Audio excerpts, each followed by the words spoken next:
শ্ৰীমন্ত শংকৰ হৰি ভকতৰ জানা যেন কল্পতৰু তাহান্ত বিনাই নাই নাই নাই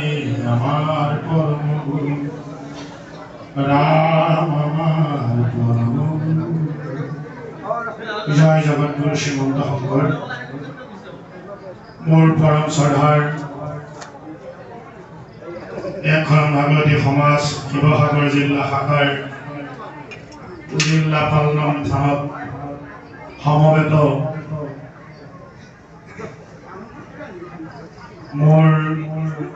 অতি শ্ৰদ্ধাৰ আতাসকল বাপসকল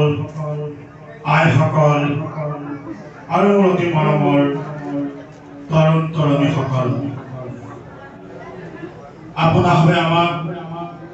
যে আশীৰ্বাদ কৰিছে পৰম কৃপালু ভাৱ ঈশ্বৰৰ সাধনাৰ বস্তু যি গুণমালা মহাপুৰুষ শংকৰ গুৰুৱে নৰনাৰায়ণৰ আদেশত নৰনাৰায়ণ ৰজাই কৈছিল পণ্ডিতসকলক পৰীক্ষা কৰিবৰ কাৰণে বুলি আৰু মহাপুৰুষৰ মহিমা প্ৰকাশৰ কাৰণে বোলে এটা ৰাতিৰ ভিতৰত হাতী মাৰি কোনে ভুৰুকাক ভৰাই আনি দিব পাৰিব বাকী সকলোৱে ভয় খালে মহাপুৰুষে ক'লে বোলে আমি যত্ন কৰা হ'ব আৰু এটা ৰাতিৰ ভিতৰত মানস্কন্ধ ভাগৱতৰ পৰা অকল গুণ কেইটা কাঢ়ি কাঢ়ি আনি কুসুম চন্দ্ৰমালাত তেওঁ গুণমালা ৰচনা কৰিলে ৰাতিৰ ভিতৰতেই সাঁচিপাত তৈয়াৰ কৰি তেওঁ লিখি উলিয়াই ৰাতিপুৱা ডাঙৰ ভুৰুকা এটা গুণমালাখন ভৰাই নতুন বস্ত্ৰ এখনেৰে মেৰিয়াই লৈ মুখখন বান্ধি লৈ সেই কাপোৰখনত এটা হাতীৰ প্ৰতীক আঁকি এজন ভকতৰ মাথাত দি তেওঁ নৰনাৰায়ণৰ ৰাজসভালৈ আহিল আৰু ৰজাই সুধিলে বোলে আমি কোৱা কামটো কৰা হ'লনে পণ্ডিতসকলৰ মুখৰ মাত নাই আৰু মহাপুৰুষে ভকতজনক লগত লৈ তেওঁ মঞ্চলৈ উঠি গৈছে আৰু ৰজাক কৈছে বোলে মহাৰাজ আমি অকণমান যত্ন কৰা হ'ল আৰু সেইদিনাখন যাওঁতে অকণমান দেৰি হৈছিলে কৈছিল বোলে আমাৰ অকণমান অহাত দেৰি হ'ল কাৰণ ৰাতি জংঘললৈ গ'লো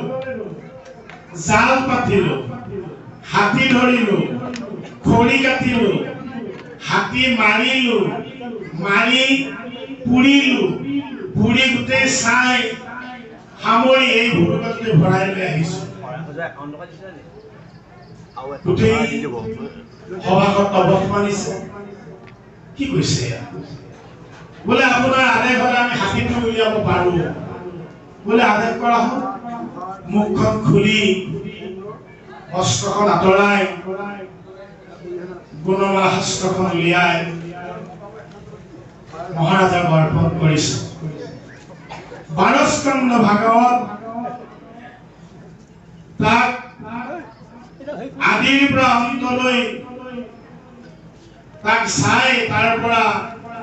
ঈশ্বৰ পুৰুষৰ কেৱল গুণখিনি কাঢ়ি কাঢ়ি আনি এই শাস্ত্ৰত নিবন্ধ কৰা হৈছে সেইকাৰণে হাতী মাৰি ভুৰুকাত ভৰাই অনা বুলি আপোনাৰ আগত প্ৰকাশ কৰা হৈছে আৰু সেই গুণমালা ইমান দিনে সত্ৰসমূহত মহন্তসকলে সত্ৰাধিকাৰসকলে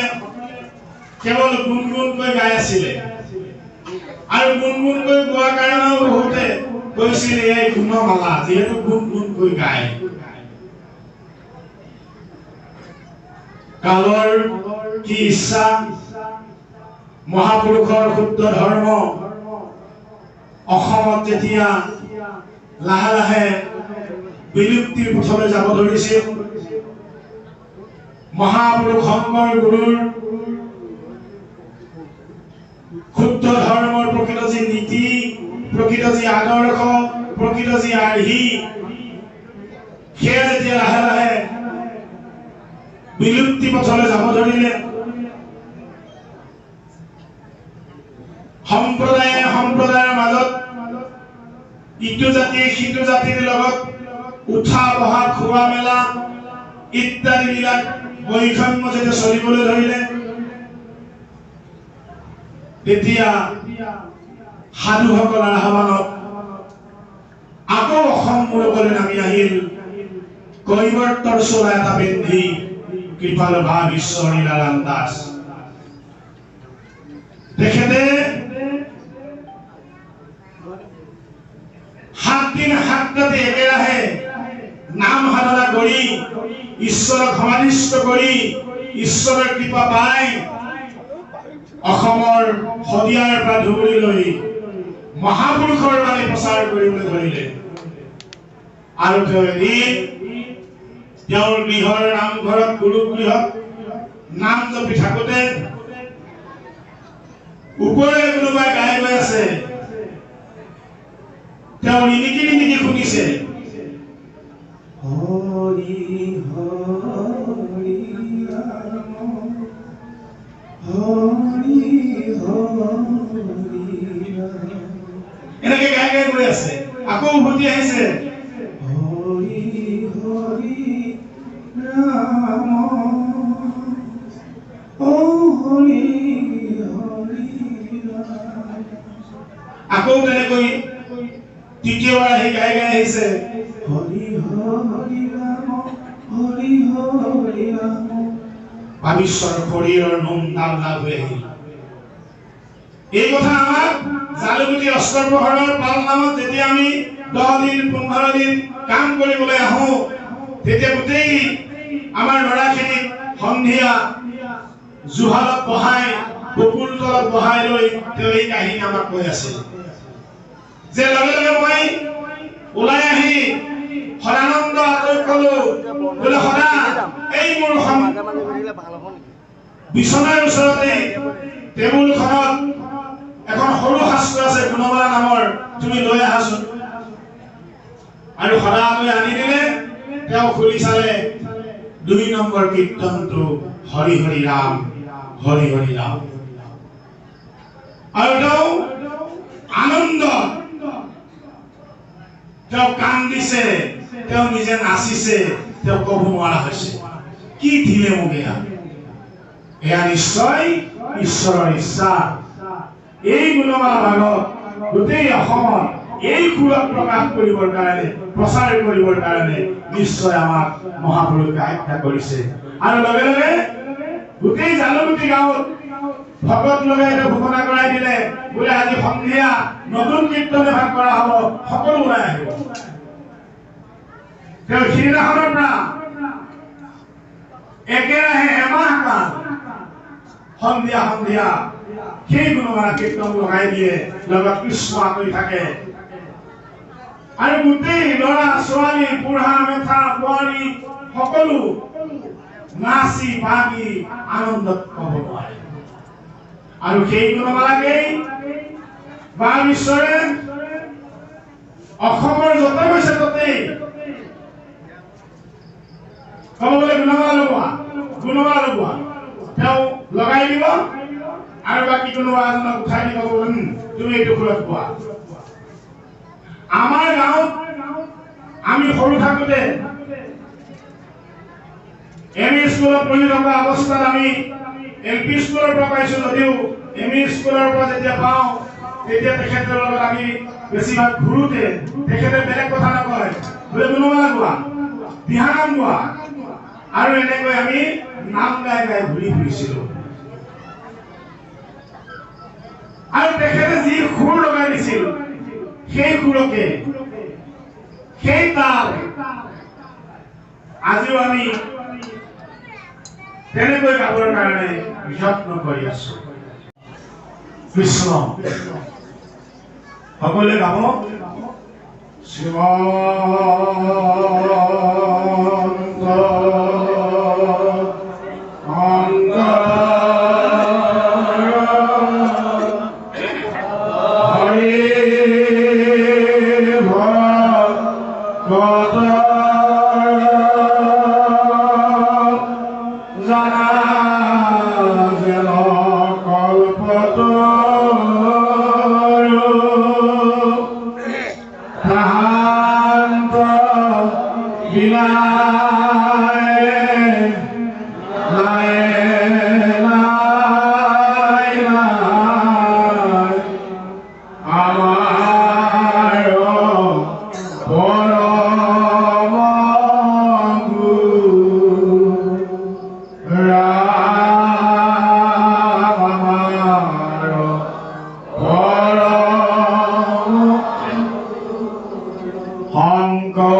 অগতি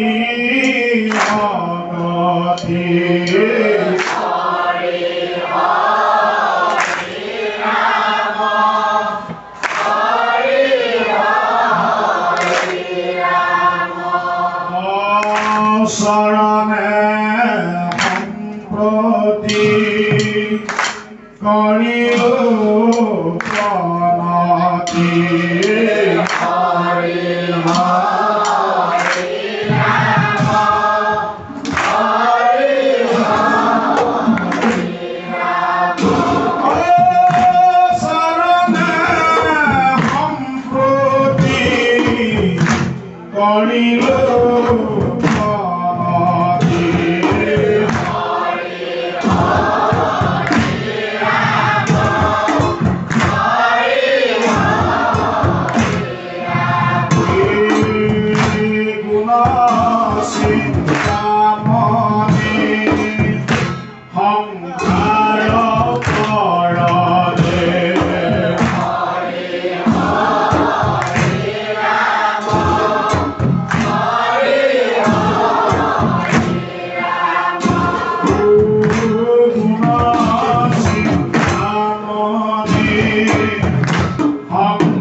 See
Sudah